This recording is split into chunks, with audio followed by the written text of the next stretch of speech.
So the big question is this: how are commercial real estate brokers like us, who didn't take on debt to start their own brokerage, who are stuck in the hamster wheel of day-to-day selling, how do we sell real estate and build our businesses in a way that lets us develop rockstar teammates and create enough leverage to back away from day-to-day selling?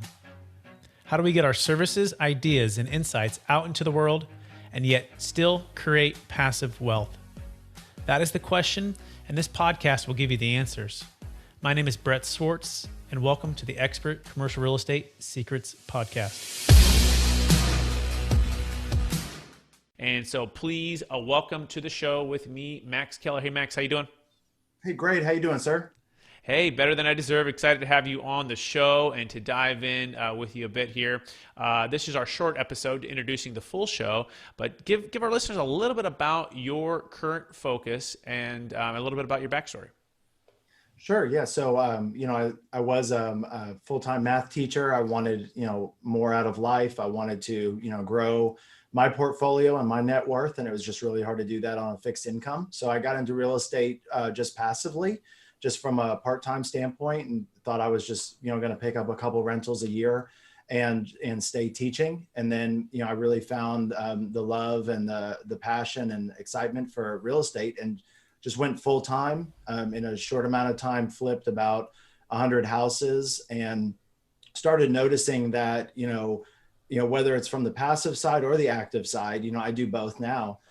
You've got to have deal flow, and you've got to get those deals, whether, you're getting them yourself or it's, through somebody else. And so, I had to just continue to get better with deal flow. I'm in Dallas, Fort Worth. It's a very competitive market. And so I started looking at, where I was getting my deals from, why it felt like I was basically just chasing these deals, and, the margins were getting really thin.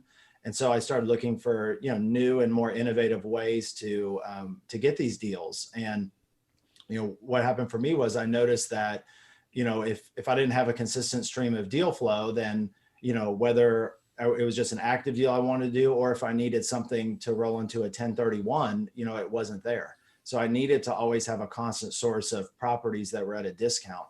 And the deals, when I started getting into real estate, what I found is that, the discount was bigger, just kept getting smaller, and I couldn't figure out why.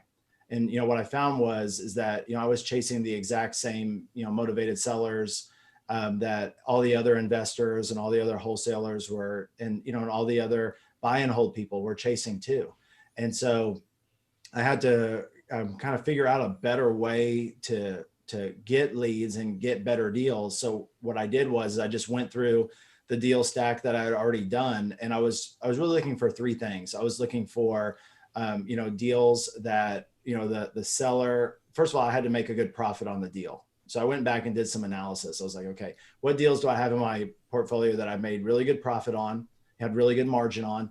So that's number one. Number two was, what deals have I already done that the seller, when I was working with them directly, there was like minimal resistance to my offer. It was just a really, really smooth process. And then number three, which one did I actually enjoy working with the seller?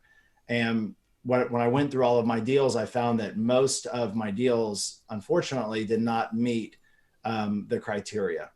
But the few that did, the pattern that I saw, being a math teacher looking for patterns, was that they were all senior homeowners. And I was like, oh, okay. I didn't really expect that. And so then I started going on these little mini quests. And then I started to figure out, okay, well, where did these leads come from? And so I looked back at the senior homeowner deals that I did, and, they don't fit the typical motivated seller profile. They weren't on, they didn't have back taxes. The house wasn't vacant. They weren't a tired landlord. They weren't in foreclosure. A lot of them didn't even have a mortgage. And so I started to find more of those. And a lot of times it actually wasn't the senior who reached out to me. It was the adult children. And excellent. I went through that process and discovered that there's a really good untapped source of motivated leads. And, in our future episode, I'm going to really break down those details. Perfect. Yeah, we're talking about those secrets, break those down, and then share about your book and everything else and how you can connect with Max.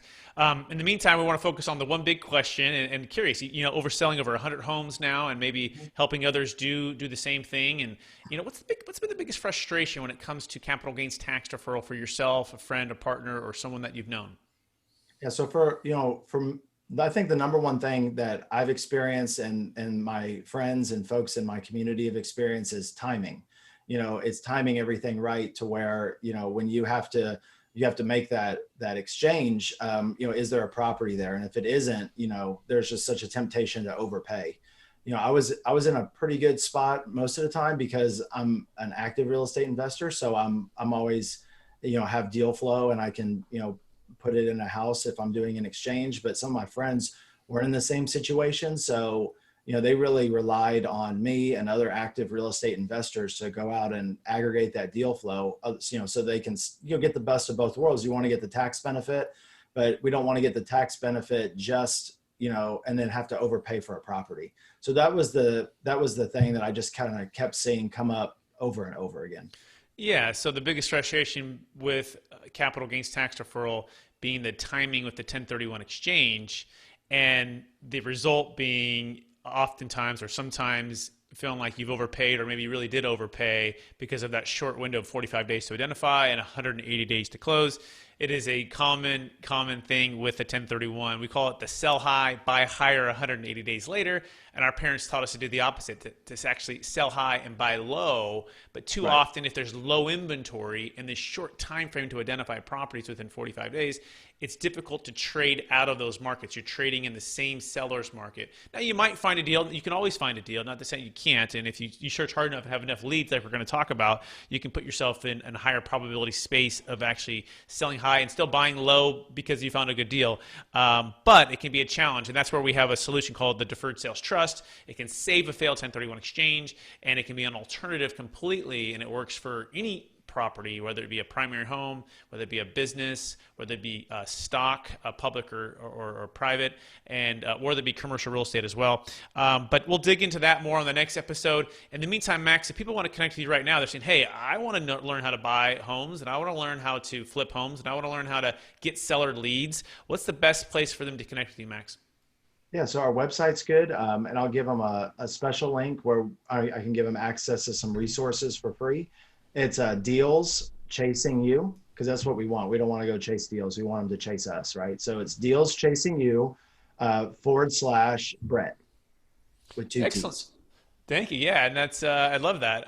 Fantastic. So everyone go there and check that out, and please rate, review, subscribe, and look for the next full episode to drop here very shortly on iTunes.